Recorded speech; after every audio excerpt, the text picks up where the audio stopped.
Yes, good afternoon guys. No? So, huwag niyo na po pansinin ng mukha ko, nangingitim. No? So, saka na po natin paliwanag guys. Ano nangyari? But for this vlog, meron po tayo itatry na i-retrieve na isang file ng isang bayani ng bayan. No? Sundalo po. Si Kuya Joshua Tamayo na galing po ng not necessarily galing, but si Joshua Tamayo po is from Mindanao, no? So sabi niya accidentally niya daw pong na format yung SD card ng DSLR at nagkataon nandun po yung mga importanteng files niya, no? At sabi niya papagalitin to siya ng boss niya kung hindi ito ma-retrieve. So ang ginawa niya, pinadala po sa akin yung SD card. Sabi niya una ipapa-LBC niya. So sabi ko why not or napagdesisyonan niya na ipadala niya lang sa isa niyang kabaro, no? So sa niyang kasamahan sa trabaho, no? So yun nga, dinala nga kanina at natanggap ko po, no? So ang ginawa po natin yan dahil ako po ay may na-download na isang file recovery software. Ito po siya, Recoba Professional, at yan po ang ginamit natin at una in-scan po at nakikita niyo naman po in-scan ko, no? At ito na po yung result ng mga na-scan niya. And let's see, no? So napakalaki po ng file, 59 gig. Hindi ko alam kung paano ko ito gagawin. Pero gusto ko sana check na sa advanced mode para walang preview. Medyo mahirap to kasi walang preview. I would have wanted na may preview sana yung file. Okay, so may preview siya, no?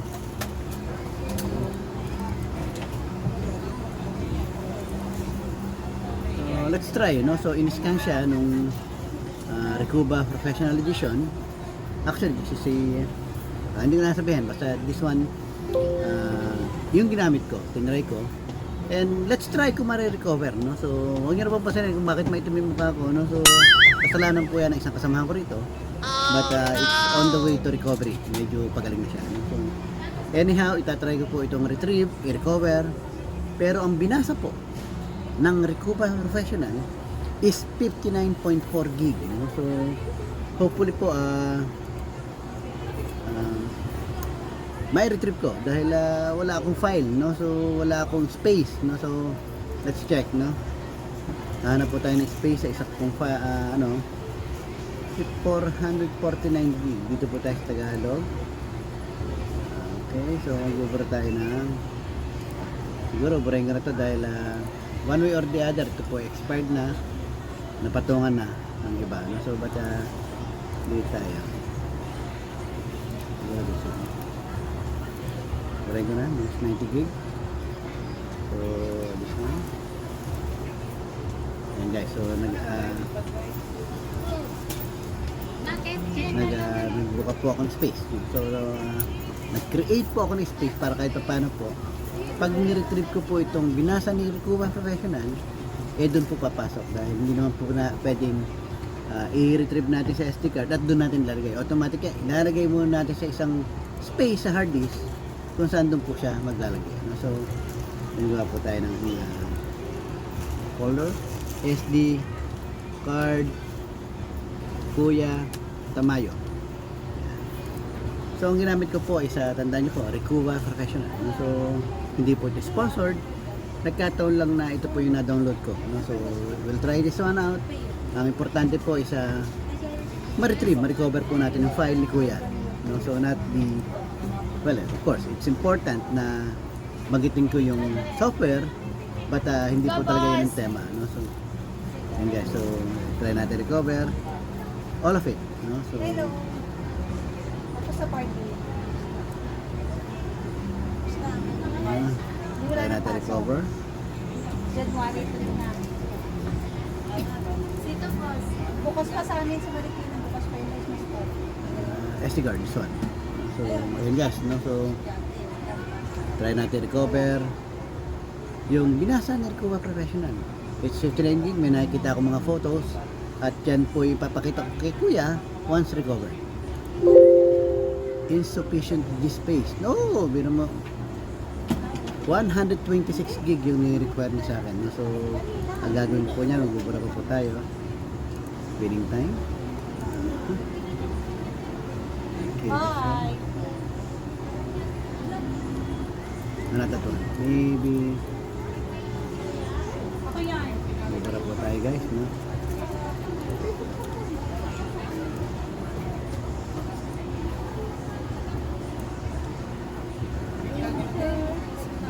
Hi.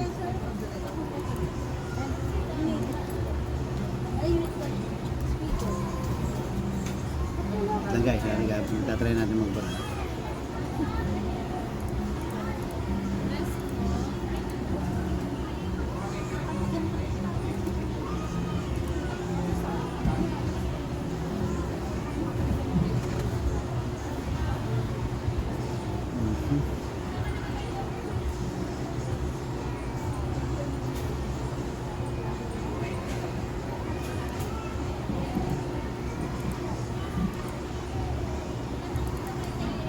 128 gig. Tandaan nyo guys, nung pag mag-recover po kayo ng files, kung 32 gig po yung recover nyo, that doesn't mean na 32 gig yung space na required nyo. No? So, dahil lahat po ng pumasok sa SD card, binasa niya po yan. At yan po itatry niya recover. So, yan po gagawin natin ngayon. No? So, meron na tayo 151 gig free. No? So, hopefully it's good. No? No? So, try natin recover. Tagalog and SD card. This would take a while, no? So at least estimated ko 2 to 3 hours to. So yan guys, so tinatry niya na recover yung file. Hopefully, no? So ma-recover niya yung mga importante files na kailangan ni Kuya. Dahil sabi niya nga papagalitan daw siya. And to get back on you, sabi ko, papaliwanag ko po sa inyo. Nagkaroon po kasi ng fungal infection yung mukha ko. Ayan po, no? At medyo nagkaroon siya rito. This one, dito nagsimula, and this one. So, unfortunately, hindi ko naman alam kung ano gagawin ko. May nagpayo po sa akin na lagyan ko daw po ng kachilis, this one. And, well, it's effective. Pero sobrang effective dahil lahat po na nalagyan ko ng kachilis, nangitim. Siyempre, pag nangangatim yung mukha mo, lahat lalagyan mo. No? So, unfortunately, ganun po yung nangyari. No? So, lahat ng pinahiran ko ng kachilis, nangitim. No? So, then, well, of course, nandyan na yan. Wala tayong gagawa. No? So, then later on, bumili po ako ng isang brand, this one. And it's okay. No? So, right now, hindi siya nakakapagpaitim ng mukha. So, my face is on the road to recovery. Paputi na po siya. No? So, yun lang guys. No? So, try po natin recover. Then, pag na-recover, saka ako ipapakita po kay Kuya Joshua Tamayo, kung ano po yung mga file na na-recover para kahit paano po ma-browse niya. No? So, kung ito ba yung hinahanap niya, at mapasaya natin siya dahil one way or the other po, sabi niya nga, papagalitan daw po siya. Yun na guys, babalikan ko po kayo pag patapos na po ito. And, maraming salamat po sa patuloy na suporta kay WhatsApp. Yun guys, so this one's almost done. No? So, kung makikita po natin, 60 seconds na tapos na. So, talagang hinintay ko. No? So, na ganito na lang. So, ginit na ako naman yan, no? Para kahit paano na-update ko kayo.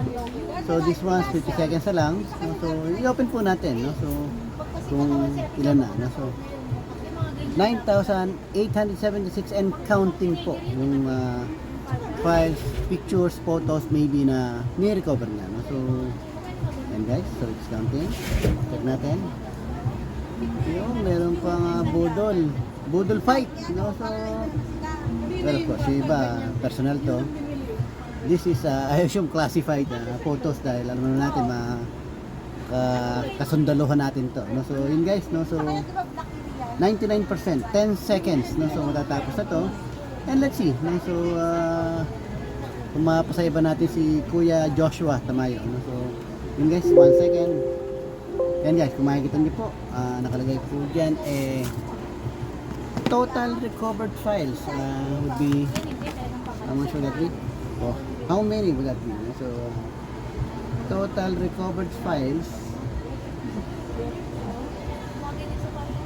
9,918, fully recovered, 8,078, partly recovered, 1,840 files. No? So, yan po yung papadala natin kay Kuya Joshua Tamayo. Well, of course, hindi naman siya check yan. Pero iba-browse ko rin para kahit paano po makita niya, no? So yun lang guys, napakaganda pala nitong na-download ko na file recovery, no? Recuva Professional, no? So operation completed in 2 hours 38 seconds. So okay ko na po ito guys. Then siguro minimize ko na lang to, Recuva Professional. Then babrowse ko itong file, no? So natapos po yan sa Boodle Fight 41196. Yan po yung pinaka last file na na-recover niya. So lumitaw po rito 9,918 photos yung na-recover niya, no? So sa tingin ko it's a great relief na may mga files po tayo na-recover. Kahit pa paano po mapasaya po natin kasi Kuya Joshua Tamayo, no? So check po natin, no? Wait lang, sumama kasi itong file natin. Ano yung tanggalan ko naman. SD card Kuya Tamayo, no? So check natin gaano kalaking file. Oops. Oops. Oops. Napakalaki. So totoo po, yung binasa niya is size on file is 125 gig while size on disk is 134 gig. So basically, pag ganyan yung file na binasa niya, ay automatic kailangan din ganyan yung hard disk or USB na ibibigay niya sa akin, dahil yan po yung kukopihan natin sa kanya to, at hindi naman po sa akin to. Pero hindi ko muna tatanggalin to sa system ko hanggang hindi niya natatanggap yung file, no? So at safe naman po ito, no? So ayan guys, so ayan ang mga file. I think it would be better na videohan ko, then send ko kay Kuya Tamayo, no? Paano ba? Anyway, mamaya ko na yung videohan. Yun guys, no? So gumamit po tayo ng file recovery program or software. Ito po yung Recuva Professional, no? So well, thing is this one, I just downloaded this one, no? Download ko lang po sa torrent. Portable po siya. Portable meaning you don't have to install any key or hindi mo na kailangan i-crack. Automatic yan pag download mo sa torrent, for usable na siya, no? So yun lang guys, no? Sana po malaking tulong po ito, hindi lang sa inyo. Alam natin, malaking tulong po ito kay Kuya Joshua Tamayo ng Kasandaluhang Pilipinas, no? So sundalo po si Kuya, at sabi niya magagalit daw yung boss niya pag hindi na-recover to. And hopefully natulungan ko po siya. Na-recover po natin ang files out of 0. Walang kalaman-laman na SD card. Na-recover po yung 9,918 photos. And nakakabilib. Alam niyo bakit? Dahil yung SD card niya po is 64 gig lang. And out of 64 gig, 59 gig lang usable. Pero yung file po na na-recover natin is 100 and let me check again, no? Yung kailangan natin kopyahin at ibalik sa kanya, sumobra pa, no? So it's 125 gig yung na-recover, no? So yun lang guys, no? So sana po may natutunan kayo at asahan niyo po na dito po sa channel ni WhatsApp Bob, ibabahagi ko po as long as makakatulong po sa inyo, kaya nyo i-DIY, no? So siguro magtatanong kayo saan ko po nakuha yung program, no? So well, of course, alam ko bawal, no? So pero sa torrent ko po yan nakuha, no? Recuva Professional Portable, no? So i-search nyo lang po sa torrent at lalabas po yan, i-download nyo, and nagamit ko naman po, kita nyo naman po, na-recover ko po yung files, no? So without any hinge, wala po tayong binayaran, wala tayong ginastos, no? So sa'yo Kuya Joshua Tamayo, yun, mag-usap po tayo, no? So itatry ko i-video to, then isa-send ko sa inyo ngayon para kahit paano po may idea po kayo, no? So at mapasaya po kayo, no? So yun lang guys, maraming salamat.